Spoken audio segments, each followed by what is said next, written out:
शेखुपुरा के गांव चक नंबर 578 टिब्बी हम्बों में बौले कुत्ते के काटने से नौजवान ने कुत्ते की तरह लोगों को काटना शुरू कर दिया, जिससे गांव में खौफो हरास फैल गया। फौरी इतला मिलने पर रेस्क्यू 1122 टीम ने मौका पर पहुंचकर नौजवान को DHQ अस्पताल शेखुपुरा मुंतकिल कर दिया।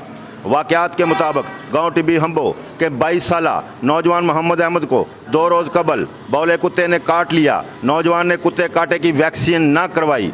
नौजवान को आज कुत्ते काटने की वजह से तलखी हुई तो उसने तलखी ख़त्म करने के लिए शराब पी ली, जिसकी वजह से रिएक्शन हो गया और नौजवान कुत्ते की तरह हरकतें करते हुए गांव में लोगों को काटने लगा, जिस पर गांव के लोगों ने उसे चारपाई पर बांधकर रेस्क्यू 1122 को इतला कर दी, जिन्होंने अपनी कमाल महारत से बगैर किसी को नुकसान पहुंचाए नौजवान को अस्पताल मुंतकिल कर दिया। तो नाज़रीन, देखते रहें, क्योंकि कोई देखे ना देखे खलील तो देखेगा। इसी के साथ ही अपने मेज़बान खलील अहमद सज्जाद को इजाज़त दीजिए। अल्लाह निगहबान।